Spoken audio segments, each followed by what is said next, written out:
Hey, they brought it in on a flatbed. A twisted door, mangled fender, mirror gone. Scratches like claw marks down the whole side. Looked like the kind of damage that makes owners sings.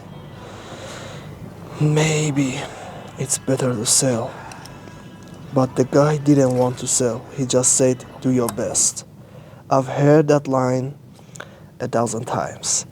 It's never about the car, it's about what the car holds. People don't cry over metal, they cry over memories trapped inside it. First dates, fights, songs sung too loud on long drives. The car was a mess, but not beyond saving. Neither am I. Funny thing about being a panel beater, you get good at fixing things. Bent frames, wrapped hoods, crushed doors. You take what's broken, pull it straight, sand it down, give it new shape, new strengths, but no one teaches you how to fix yourself. I've been doing this job for 22 years. Started as a kid, sweeping floors, holding panels, watching the older guys work. I learned early that cars don't lie.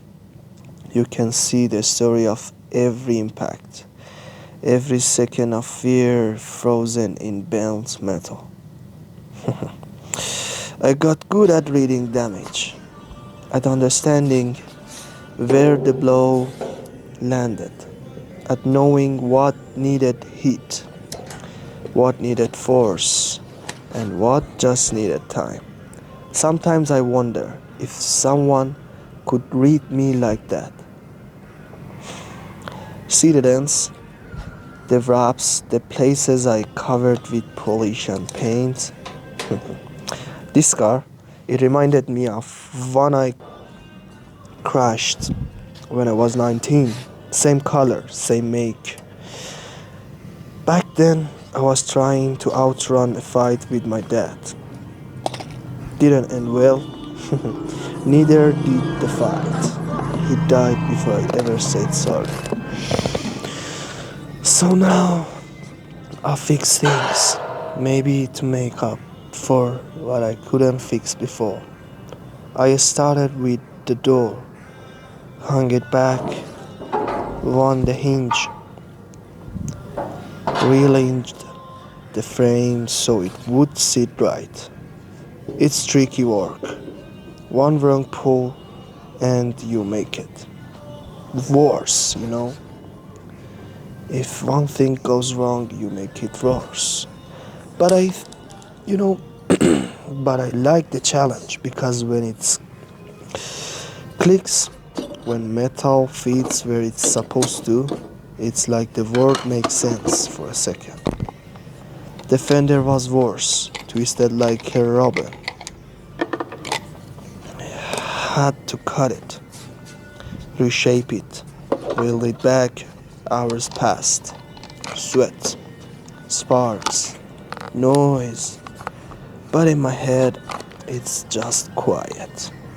Always quiet when I work. They think I love cars, but it's not the cars. It's the process. The before and after. The proof that damage doesn't mean to end. That something broken can still come back stronger. I fix the dents, smoothed the body, prepped it for paint, watched the old scars fade under primer and shine. And I thought about the people in my life who tried to fix me. My mom, my ex, my kids. Sometimes when she hugs me without knowing why I need it. I'm not easy. I hold on to stuff.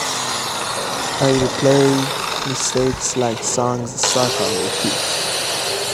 But out here, in this garage, let it go, one panel at a time. After two full days, The car looked brand new. You'd never know what it had been through. Unless you knew where to look, unless you knew how to read between the lines. I called the guy. He came. Didn't say much, just walked around the car, touched the paint, nodded slowly. Then he said, "Looks like it never happened, but we both knew that's not true. It did happen. The damage, the pain, the repair, it all mattered." He drove away, and I stood there, hands dirty, shirt soaked, watching the dust trail vanish. Then I turned back to the shop. Another watch later, another story to read, another chance to fix something. Even if it's just for a little while, because some of us, we fix what we can and quietly carry what we can't.